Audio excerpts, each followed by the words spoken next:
Howdy y'all, welcome back to another Ireland Bound. I know I'm starting to get them out a little bit faster now, but as I said, with recovering from a broken ankle, I am sitting here, so why not do a few more videos, right? I think the last one I had mentioned that I had done a couple more videos in the city of Derry, and this is the next one. It was Sunday morning. It was October 13th, and I was walking, the day before I had been walking down this one particular path. I was coming down Lawrence Hill, and then I was taking this road. I think it's Strand Road, if I remember right. I was coming into town on it, and I had noticed that there were some things in the sidewalk.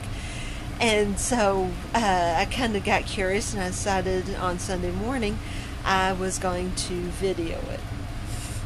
So I'm instead of hearing me talk, I am just going to eliminate the soundtrack, and I'm just going to make it a musical thing, and you can see the little things that I was finding on the sidewalk.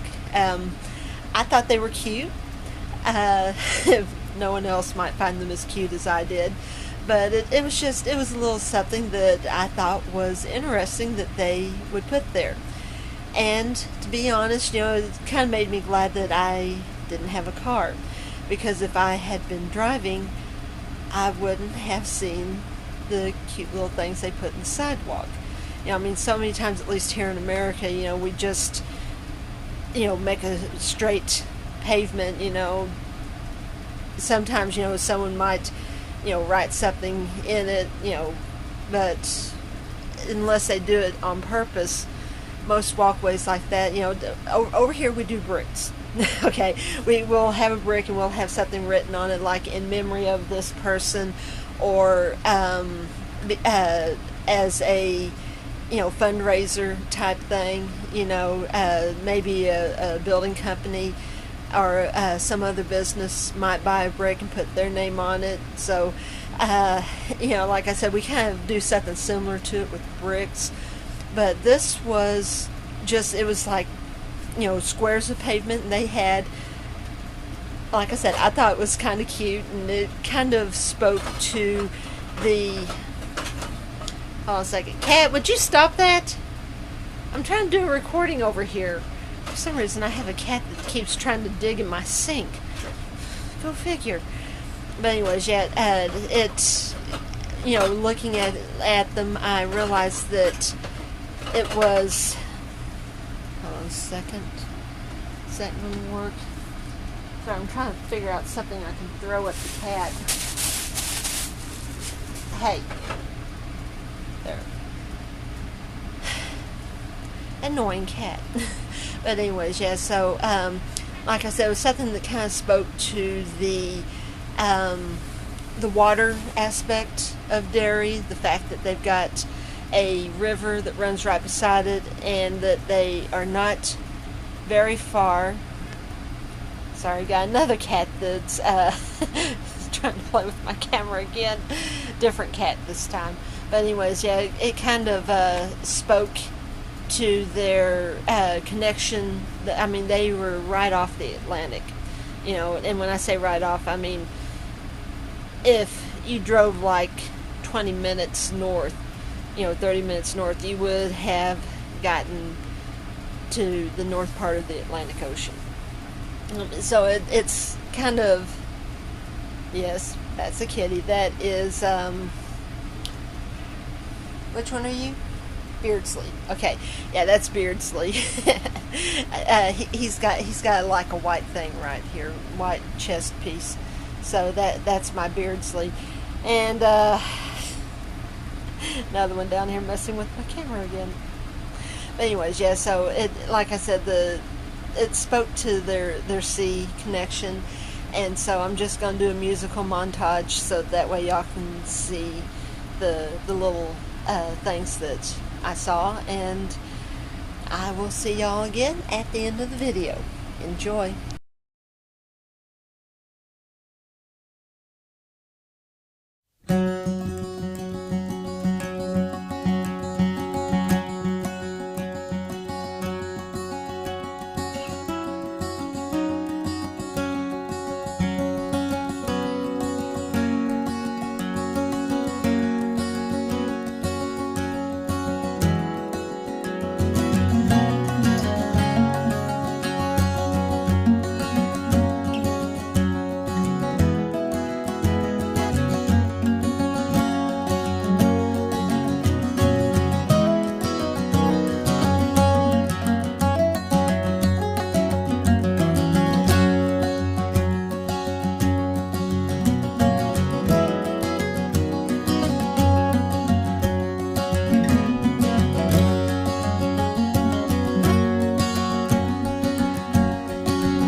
Alrighty, well, there you have it. There is my little music montage, my little bits of pavement there. I just, seeing the little see things there in the pavement. I thought that was kind of cute, and I wondered how many people might have actually paid attention to it. So many people, they look up. They're looking at things, and they don't bother looking at the ground. And I'm in unfamiliar territory, and I just happened to look down, and I thought, wait a minute, and I found that I was looking for more of them. So it just, like I said, it was just something cute that I wanted to share, something that kind of spoke, as I said at the beginning, spoke to their sea life that they had, being that close to the Atlantic, and also having a major river running right next to the city. I mean, in all honesty, at one point, Derry was surrounded by water because it had a river flowing on each side of it, and then one side of the river kind of dried up, and it turned into like a bog, and then the bog dried up, and they've got houses on there now. But yeah, just like I said, it was just something that, like I said, it was like saying, hey, we used to be heavily into water things. We were a seaport. There was ships that would come in all the time. Also too, it kind of made me think of the fact that that was how they got rescued, was by my many times great uncle coming in with the fleet from England and rescuing the people there, getting them out. If it wasn't for him, I might not be here. But anyways, like I said, I just wanted to share that with you. Isn't it nice having someone look over your shoulder and make sure you're doing a good job? No, don't get me wrong. They're both good boys. Yes, I have 2 black ones. They are related. This one here had a brother that was black and white. And so this one here might either be his nephew or his son, depending on whether it was him or his brother who got to mama. Yeah, that one there, that's Kingsford. He is pure black. And he's scarred up too. He's also my fighter. He likes getting into scraps. But anyway, so like I said, I want to share that with y'all, and I hope y'all have a great day, and I'll see y'all on the next video.